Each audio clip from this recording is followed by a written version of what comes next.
2023년도 마지막 주일, 또 마지막 날 12월 31일입니다. 너무 빨리 2023년가 지나간 것 같습니다. 어렸을 때는 시간이 진짜 안 갔는데 누가 그러니까 30대는 시간이 30마일로 가고 40대는 40마일, 50대는 50마일. 제가 이제 거의 60마일로 달리게 됐습니다. 시간 너무 빨리 갑니다. 함께 하신 여러분들을 주님의 이름으로 축복합니다. 지난주에는 저희가 성탄주일 연합 예배를 드리면서 우리 주님의 나심은 우리를 구원하시기 위하십니다. 또 우리와 함께 하시기 위하십니다. 라는 그런 말씀을 드리면서 우리 예수님의 나심에서 보이는 복음 전파를 영어로 그리고 한국말로 전했었습니다. 우리를 구원하시고 우리와 함께 하시기를 원하시는 그 예수 그리스도를 구세주로 영접하시고 주님과 동행하시는 그런 여러분의 삶이 되시기를, 우리 모두가 되시기를 주님의 이름으로 축복합니다. 오늘 함께 생각해 보면 은혜 받을 말씀은 빌립보서 3장 13절과 14절 말씀입니다. 짧게 두 절이니까 우리 한 목소리로 같이 합독하도록 하겠습니다. 형제들아, 나는 아직 내가 잡은 줄로 여기지 아니하고 오직 한 일, 즉 뒤에 있는 것을 잃어버리고 앞에 있는 것을 잡으려고 표대를 향하여 그리스도 예수 안에서 하나님이 위에서 부르신 부름의 상을 위하여 달려가노라. 아멘. 연말이 되면 누구나 다 항상 이 한 해를 돌아보게 됩니다. 뒤를 돌아보면은 참 감사한 일도 많고 또 아쉬웠던 그런 일도 많죠. 그런데 생각을 좀 해보면 감사할 일들은 많은 경우에 인간 관계에서부터 오는 그 감사의 내용들입니다. 그 감사의 내용들이 오랜 시간을 함께하고 있는 분들, 또 새로운 관계를 맺어 가고 있는 그런 분들, 또 이런저런 사건 속에서도 깊은 관계를 확인하고 또 깊어져 가는 그런 관계들, 이렇게 관계들 속에서 우리가 감사하는 그 조건들, 내용들이 많이 있습니다. 며칠 전에 친구에게 전화를 했습니다. 제가 사람에게 전화 잘 안 하는데요. 이 친구에 전화했습니다. 고등학교 동창이고 대학교 같이 다니면서 룸메이트도 했던 그런 친구인데 지금은 캘리포니아에 있는 다문화교회에서 장로님으로 섬기고 있는 그런 친구입니다. 근데 그 친구가 저에게 항상 먼저 전화를 해요. 무슨 일이 있기 전에 생각을 하고 있으면 먼저 전화합니다. 그래서 이번에는 제가 내가 먼저 전화해야지 벼르고 있다가 먼저 전화해서 제가 메리 크리스마스 안부를 전했습니다. 그렇게 긴 전화는 아니었었어요. 딱 한 몇 분 딱 긴 전화는 아니었었는데, 그러나 그 짧은 전화 속에서 저 오랫동안, 고등학교 때부터 알았던 친구니까 오랫동안 이어온 그 관계를 확인하면서 참 감사할 수 있는 어떤 그런 시간이었습니다. 그런데 이 반면에 여러분, 우리의 아쉬움, 후회, 이런 것들은 관계에서라기보다도 나 자신으로부터 후회가 더 많은 것 같아요. 내 자신으로부터 조금 더 열심히 할 걸, 누구나 다 조금 더 사랑할 걸, 조금 더 적극적으로 도전해 볼 걸, 아니면 조금 더 신앙생활 잘 할 걸, 뭐 할 걸 하는, 모두 다 나 자신에게로부터 오는 그 아쉬움, 또 후회, 이런 것들입니다. 개인적으로도 이런 아쉬움들이 많이 있습니다. 그런데 우리가 이런 아쉬움들과 이런 감사와 아쉬움을 어떻게 해야 하는 것을 우리가 이미 다 잘 알고들 있습니다. 알고들 계십니다. 감사한 내용들은 하나님께 감사하고 이제 기억 속에 소중히 간직하면서 또 우리는 이어가도록 노력하는 것, 이렇게 하면 되는 것이죠. 그러나 후의 내용들은 우리는 이제 그것들을 배움의 어떤 기회로 삼고, 더 성숙하고 발전하는 기회로 삼아야 된다라는 거 우리 모두는 다 알고 있습니다. 우리 성경을 보면은 우리 성경에서는 저와 여러분처럼 실수 많이 한 사람들이 성경에 기록되어 있습니다. 그것도 성경에 어떤 이 신앙으로 좋은 사람들이 그들의 실수를 기록하고 있습니다. 여러분, 우리 성경은 어떤 사람을 포장해서 완벽한 사람처럼 그렇게 포장해서 우리 성경은 기록하지 않습니다. 있는 그대로 얘기합니다. 여러분, 이스라엘의 사사 중에 가장 큰 능력을 가졌던 사람을 하나 꼽으라고 하면 삼손이죠. 예, 다른 사사들보다 엄청난 그런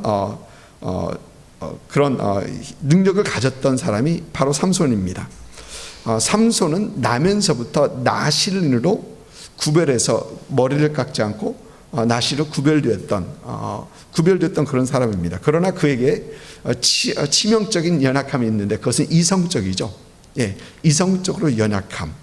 그리고 그는 그것 때문에 비참하게 추락합니다. 그걸 이기지 못하고 비참하게 추락하는 그 모습을 봅니다. 저희가 2023년도에 살펴봤던 성경 중에 하나가 요나서인데, 여러분, 요나서도 하나님의 말씀을 거역하는 죄를 짓습니다. 그러나 그 중에서도 하나님의 은혜 가운데 그 물고기 뱃속에서 기적적으로 살아나오는데 그러나 여전히 그는 하나님의 그 뜻을 이해하지 못하죠. 요나서 마지막에 요나가 이해하고 알았습니다. 하나님 이제 충분히 이해됐습니다 라는 얘기가 안 나옵니다. 이해하지 못하는 그 요나의 모습을 봅니다. 이스라엘 왕들 중에서 가장 위대한 왕으로 여기는 왕은 다윗 왕이죠. 예, 다윗 왕입니다. 올해 새벽 시간에 사무엘상 그리고 사무엘하를 살펴보면서 이 다윗의 모습을 조금 더 자세하게 살펴볼 기회가 있었는데, 다윗의 모습을 보면은 극히 인간적이에요. 계산적이고 어떤 그런 모습을 우리는 성경에서 분명히 볼 수 있습니다. 또 뿐만 아니고 그는 간음, 살인 이런 죄를 짓고 또 이런 죄를 덮으려 했던 그의 큰 죄, 덮으려 했던 그 죄의 모습을 죄를 짓는 다윗의 모습을 보게 됩니다.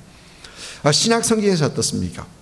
여러분, 신약 성경에서 신약 성경에서 인물들 하나를 꼽으라면은 이 베드로를 그래도 꼽을 수 있었는데, 여러분, 베드로는 마태복음 16장을 보면은 예수님께서 제자들에게 비로소 그가 고난을 받고 십자가에 달려야 할 것을 말씀하십니다.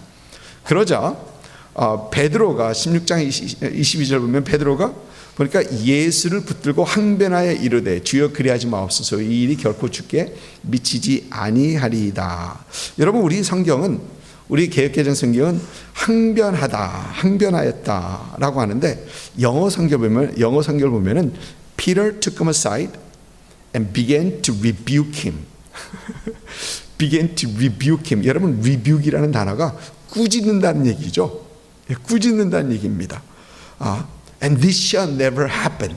This shall never be. 하면서 rebuke, 예수님을 꾸짖습니다. 옆으로 데리고 가서 그러지 마십시오. 그런 얘기 더 이상 하지 마십시오라는 겁니다. 그래서 우리말 성경 세번역 성경에 보면은 예수께서 대들었다라는 어떤 그렇게 번역을 합니다. 네, 대들었다. 이런 베드로는 그 후에 예수께서 잡히실 때 예수님을 모른다고 세 번 부인하게 됩니다. 여러분, 사도 바울은 어떻습니까? 사도 바울은 그 인생에 실수 안 했을까요?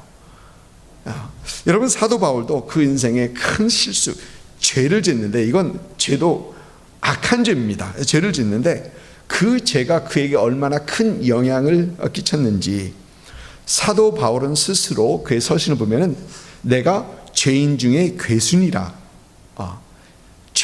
괴순이라라는 그런 표현을 쓰죠.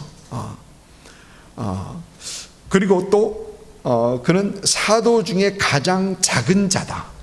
예, 그것은 자신이 그 전에 지었던 죄를 엄두에 두고 나는 사도 중에 가장 작은 자다라는 어떤 그런 얘기를 하기도 하고요. 또 모든 성도들 중에 지극히 작은 자보다 더 작은 자다라는 그런 얘기를 합니다. 이것은 사도 바울이 그가 전에 지었던 그 죄들을 생각하면서 마음에 가지고 있는 부담들, 그걸 생각하면서 했던 그런 얘기들입니다. 사도 바울은 자신이 교회를 핍박하였던 그 사건이 예수님에게 또 교회에게 얼마나 큰 죄인가를 생각하면서 그는 항상 자신을 낮췄었고, 또 사도행전을 보니까 22장에서는 유대인들하고 얘기하면서 자기가 교회를 핍박했던 일을 쭉 얘기합니다. 26장에서는 아그리빠 왕에게 얘기하면서 자기가 교회를 핍박했던 일을 얘기합니다. 여러분, 그런데 오늘 말씀을 보니까 사도 바울은 뒤에 있는 것은 잊어버리고 라고 합니다.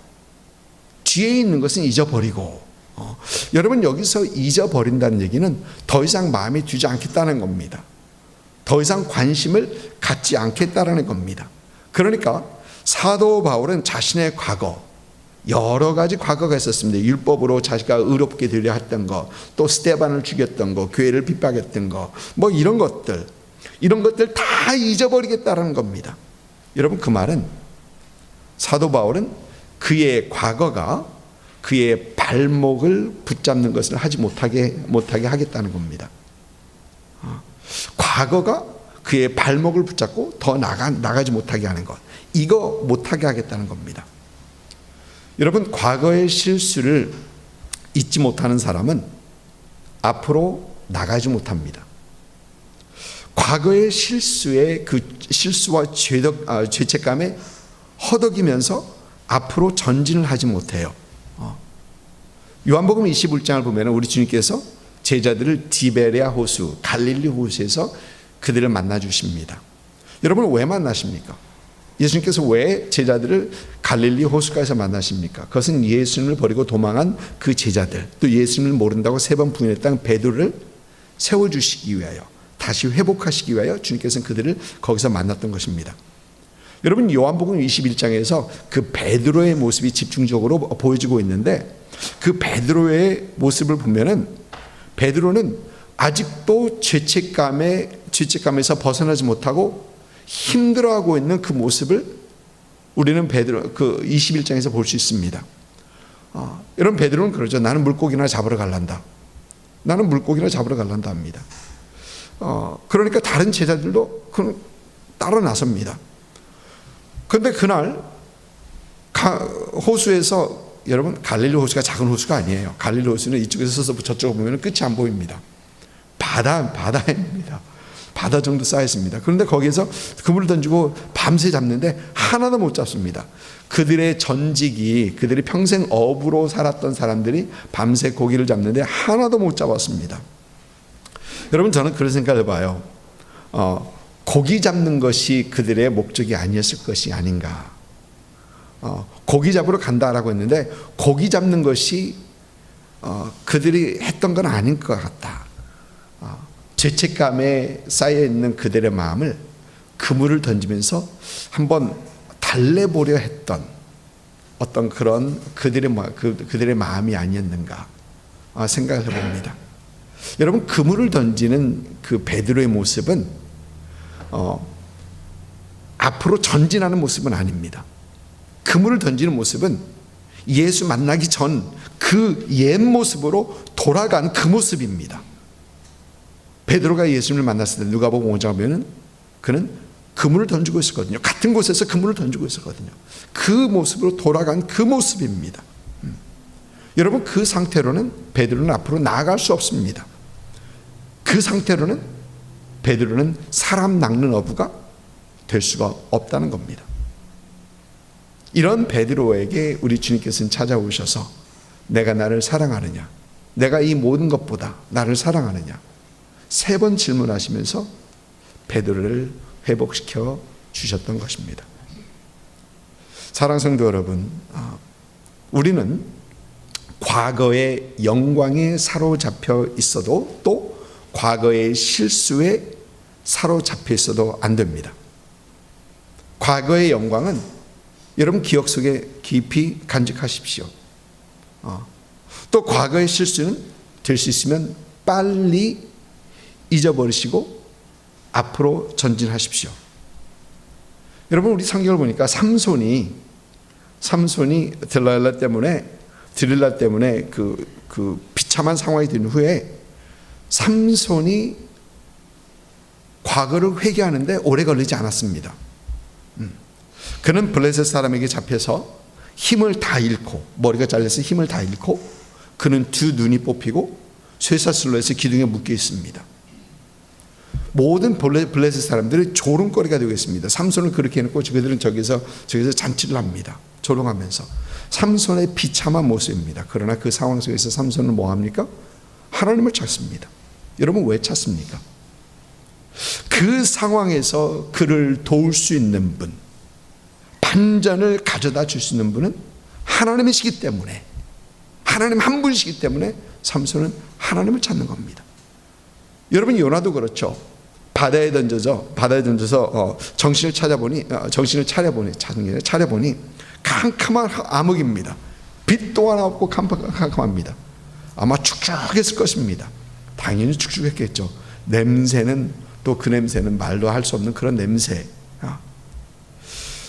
그런데 그 상황에서 요나는 그 상황에서 하나님을 찾습니다. 요나서 2장이 하나님 앞에 기도하는 그 요나의 기도 내용이죠. 요나가 처해 있는 상황 속에서 그의 유일한 소망, 반전을 주실 수 있는 분은 오직 하나님뿐이기 때문에. 여러분, 다윗 왕도 그랬어요. 나단 선지자가 그의 죄를 폭로합니다. 당신이 죄를 지었다. 그러니까 여러분, 다윗 왕은 바로 엎드립니다. 바로 엎드립니다. 오래 안 걸립니다. 그를 회복시킬 수 있는 분은 하나님 한 분인 것을 다윗은 잘 알기 때문에 하나님 앞에 엎드리는 겁니다. 여러분, 과거를 잊어버리는 것은 그 잘못된 것에 대한 죄책감이 없다는 얘기는 아닙니다. 여러분, 잘못하고도 뉘우침이나 그 잘못한 죄책감이 없다면 그것은 더 큰 문제죠. 더 큰 문제입니다. 그러니 여러분, 사탄은 저와 여러분의 옛 기억, 잘못된 그 죄, 그것을 자꾸 상기시킵니다. 잊어버릴 만한 하면 또 한 번 들춥니다. 너 옛날에 그랬었지. 다 아시죠? 너 옛날에 이랬었지. 자꾸 상기시킵니다. 여러분, 그 이유는 죄책감으로 인해 일어서지 못하고 앞으로 나아가지 못하고 이 좌절과 상실감으로 주저앉게 하려는 그 사탄입니다. 여러분, 그러나 우리 성령님께서는 우리의 죄를 책망하십니다. 나무라십니다. 책망하십니다. 그 이유는 회개하고 돌이키게 하시려 좌절이나 상실이 아닌 회복으로 인하여, 회복하신 하나님으로 인해 다시 일어설 수 있게 하기 위하여, 그리고 회개하고 다시는 기억하지 않게 하시기 위하여 우리 죄를 책망하신 것입니다. 사도 바울은 그 뒤에 있는 것을 잊어버립니다. 뒤에 있는 것을 잊어버리고, 그리고 뒤를 잇고 달려가는 그에게 그는 나중에 이런 고백을 합니다. 그는 이런 고백을 합니다. 하나님을 향해 달려갔다. 내가 모든 것을 다 달렸다. 달려갈 길을 다 달렸다는 것입니다. 여러분, 뒤를 잇고 달려가는 그에게 그의 과거는 더 이상 발목을 붙잡는 것이 아니라 하나님을 향해 달려가는 그 원동력이 되고 있습니다. 2023년 마지막 시간, 올해 한 해 모든 실수를 하나님 앞에 다 내려놓고 회개하심으로 잊어버리심으로써 반전을 주시고 회개케 하시는 그 하나님을 향하여 더 다가가시고 달려가시는 그런 여러분 되시기를 주님으로 축복합니다. 오늘 말씀 보니까 또 사도 바울은 뒤에 있는 것을 잊어버리는 것으로 끝내지 않습니다. 오늘 말씀 보면은 앞에 있는 것을 잡으려고 표대를 향하여 그리스도 예수 안에서 하나님이 부르신 부르심의 상을 위하여 달려가노라 라고 합니다. 고린도전서 9장 26절을 보니까 사도 바울은 그러므로 나는 다름질하기를 향방 없는 것 같이 아니하고 싸우기를 허공을 치는 것 같이 아니하며라고 합니다. 여러분, 사도 바울이 오늘 말씀에서 표대를 향하여 달려간다라고 하는 얘기는 마치 경주하는 자가, 달리기 하는 자가 목적을 향하여, 그 앞에 있는 목적을 향하여, 그 목표를 향하여 달려가는, 질주하는 그런 그림을 보여주는 겁니다. 여러분, 육상 경기하는 사람들 모두 다 그 마지막 목표를 향해 뛰죠. 여러분, 가끔 마라톤을 뛰는 사람들 보면은 마라톤 뛰는 사람들 진짜 대단한 사람들입니다. 근데 마라톤 뛰는 사람들 보면은 저 사람들이 어디를 뛰고 있나? 그런데 그 목표지가 멀어서 보이진 않아도 그들은 분명히 가야 되는 목표를 알고 있습니다. 가야 되는 길을 알고 그 길을 뛰는 겁니다. 그 길을 뛰고 있는 겁니다. 보이진 않지만 확실한 목표를 향하여 달리고 있는 겁니다. 여러분, 우리 주님께서 베드로를 회복시키신 후에 우리 주님께서 그에게 그런 말씀하시죠. 내 양을 먹이라, 내 양을 치라, 내 양을 먹이라라고 하십니다. 베드로에게 너의 사명은, 너의 목표는 사람 낚는 어부가 되는 것이야 라고 우리 주님께서는 다시 그 사명을 상기시켜 주실 것입니다. 여러분은 목표를 향하여 달려가는 인생을 살고 계십니까? 목표를 향하여 달려가는 인생을 살고 계십니까? 여러분, 가끔 운전하다 보면, 저희 아내가 운전할 때도 그런 얘기를 가끔 하는데, 운전하다 보면 신호등을 건너는 사람들, 신호를 건너는 사람들을 봅니다. 그런데 그리 넓지도 않아요. 넓지도 않은데 느릿느릿, 그런 사람들 가끔 보시죠. 그 신호등에 반짝반짝하는 숫자 43초가 다 지나갈 때까지, 다 끝날 때까지 느릿느릿. 근데 그걸 보고 있으면 답답합니다. 볼 수밖에 없죠. 저는 신호등에 섰으니까 답답합니다. 근데 그러면서 할 일 없고 갈 곳 없나 보다. 너무 느리게 가기 때문에 나이 들어서 늦게 가는 게 아니고 젊은 사람들이 그래요. 답답한 거죠. 갑자기 말씀을 준비하다가 인생은 나그네 길이라는 그 노래가 생각이 났습니다. 저는 이 노래를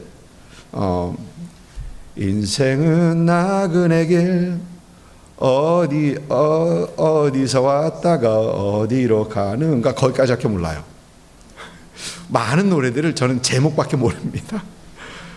거기까지 모릅니다. 그래서 지금 하자는 얘기는 아니고요. 그래서 가사를 찾아봤습니다. 인터넷에서 가사를 찾아보니까 인생은 나그네 길의 가사가 이렇습니다. 인생은 나그네 길 어디서 왔다가 어디로 가는가. 구름이 흘러가듯 떠돌다 가는 길에 정일랑 두지 말자, 미련일랑 두지 말자. 인생은 나그네 길, 구름이 흘러가듯 정처 없이 흘러서 간다. 2절은 인생은 벌거숭이, 빈손으로 왔다가 빈손으로 가는가. 강물이 흘러가듯 여울어져가는 길에 정일랑 두지 말자, 미련일랑 두지 말자. 인생은 벌거숭이, 강물이 흘러가듯 소리 없이 흘러서 간다. 근데 여러분, 저는 이 가사를 한 번도 끝까지 불러본 적이 없고 어디선가 어디로 가는가 거기까지만 알거든요. 그래서 이번에 이 가사를 살펴보니까 너무 허망한 거예요. 너무 허망한 거예요. 특히 정일랑 두지 말자, 미련일랑 두지 말자. 사실 정을 가지고 살아가는 게 인생이 맞다라는 생각하고, 또 물론 미련은 빨리 벗어버리는 게 낫긴 한데, 또 구름이 흘러가듯 정처 없이 흘러서 간다. 목적 없는 삶, 구름이 흘러가도 정처 없이 흘러가는 그런 삶을 산다. 목적 없는 삶을 얘기합니다. 여러분, 이 노래에 작사하신 분이 누군지는 모르겠는데, 여러분, 믿는 사람들에게, 믿지 않는 사람들에게 인생은 왜 사는가, 그 삶의 목적을 질문해 보면 어떤 사람들은 그런 얘기를 해요. 그냥 열심히 살다가 깨끗하게 가지. 그러면서 그것이 멋있는 답이라고 생각합니다. 열심히 살다가 그냥 깨끗하게 가지. 그것이 멋있는 답이라고 생각합니다. 물론 모든 믿지 않는 사람들의 대답은 아닐 것입니다. 여러분, 그러나 그런 대답은 인생의 목표가 분명하지 않고 구름 흘러가듯 물 흘러가듯 정처 없이 사는 인생, 결국 그것이 하나님께서 우리에게 원하시는 삶인가요? 여러분, 어디서 이런 글을 봤습니다. 어떤 분의 인생의 목표가 내 집 마련하기였다고 합니다. 그래서 따뜻한 이민 생활을 열심히 살면서 집 장만하는데 올린 모든 것을 다 했다고 합니다. 먹고 싶은 거 안 먹고, 쓰고 싶은 거 쓰지 않고, 남 놀러 갈 때 일하고 억척같이 돈을 모아 몇 년 후에 커다란 좋은 집을 마련했습니다. 그런데 그 글을 보니까 문제는 그 다음이었습니다. 그래요. 아니, 뭐가 문제야? 근데 문제는 그 다음이었습니다. 집 장만하기의 목표에 달성하다 보니 갑자기 허무해지더라는 겁니다. 그러면서 지금부터 난 뭘 해야지? 지금부터 뭘 해야지? 그 생각밖에 안 들더라는 겁니다. 사랑하는 성도 여러분, 우리 예수 믿는 사람들은 예수 안에서 우리에게 주어진 분명한 삶의 목적이 있습니다. 예수님 닮아가는 것, 우리 삶 속에서 예수 증인되는 것, 주님의 사랑으로 이웃을 사랑하는 것. 아멘. 네. 이 모든 것에서 하나님을 영화롭게 하는 그런 삶, 이런 목적들이 우리에게 분명히 주어졌습니다. 여러분, 분명한 목적이 있는 사람들은 그 목적을 잊지 않고 그 목적에 집중하며 그 목적을 향하여 달려갑니다. 목적이 있으면 달려갑니다. 어느 아메리칸 인디언 추장이 이제 나이가 들어서 그 추장직을 아들 중 하나에게 물려주기 위해서 세 아들과 함께 사냥을 갔다고 합니다. 그들 앞에 큰 나무가 있고 그 나무 가지에 독수리 한 마리가 앉아 있습니다. 그래서 추장은 아들에게 묻습니다. 저 앞에 무엇이 보이느냐? 그러자 큰 아들의 대답이 하늘이 보이고 나무가 보입니다. 그러자 추장은 크게 실망합니다. 실망한 추장은 이제 둘째에게 묻습니다. 너는 저 앞에 무엇이 보이느냐? 그러자 둘째는 나무가 보이고 가지에 앉아있는 독수리가 보입니다. 그것에도 만족하지 못합니다, 추장은. 그래서 다시 한번 묻습니다. 저 앞에 무엇이 보이느냐? 그러자 막내 세 번째가 대답합니다. 독수리가 있고 독수리 두 날개가 있고 그 날개가 모이는 곳에 독수리의 가슴이 보입니다. 그러자 추장은 만족한 어투로 그러면 그것을 쏴라 했다고 합니다. 그래서 셋째는 독수리를 가슴에 명중시키고 추장은 막내에게 추장직을 물려주었다고 합니다. 사냥을 하러 나왔으면 사냥감을 보고 관역을 봐야 되는데 첫째와 둘째는 다른 것을 보고 있었던 겁니다. 목적이 있으면 목적을 보고 그것을 보고 달려가고 그 관역을 봐야 되는데 다른 것을 봤다는 겁니다. 여러분, 믿는 사람들은 신앙의 목표를 직시하며 신앙의 경주를 해야 된다는 겁니다. 가끔 운전하다 보면 이렇게 하다 보면 이렇게 딸려가는 사람들 있죠. 물론 초보 운전자지만 보는 것이 딴 데니까 그쪽으로 가는 겁니다. 여러분, 인생도 마찬가지예요. 보는 것 그쪽으로 갑니다. 그러면 우리가 봐야 될 것은 신앙의 관역, 목표, 신앙의 목표, 그것을 직시하고 그것을 향해 가야 된다라는 겁니다. 사도 바울은 표대를 향하여 달려간다라고 합니다. 그리고 그의 인생의 마지막 순간에 디모데전서를 보면은 나는 선한 싸움을 싸우고 달려갈 길을 마치고 믿음을 지켰으니. 여러분, 선한 싸움을 싸우고 달려갈 길을 마치고 믿음을 지켰다. 근데 여러분, 이 고백은 목표 없이는 할 수 없는 말입니다. 목표 없이는 할 수 없는 고백이 이 고백입니다. 2023년도 마지막 시간, 우리에게 주어진, 또 우리가 붙잡아야 할 그 목표, 표대를 다시 보고 다시 붙잡는 이 시간 될 수 있기를 주님의 이름으로 축복합니다. 2023년 보내는 이 시점에서 지난날의 실수들은 잊어버리시고 또 우리에게 주어진 인생의 목표와 목적을 다시 바라보고 붙잡는 이 시간 되어야 됩니다. 여러분, 전화위복이다. 화가 바뀌어 복이 된다는 얘기죠. 그런데 여러분, 이전 것을 잊어버리지 않고는 전화위복은 될 수 없습니다. 이전 것을 잊어버리지 않고는, 또 우리에게 주어진 그 인생의 목표를 붙잡지 않고는 전화위복은 있을 수 없다는 얘기입니다.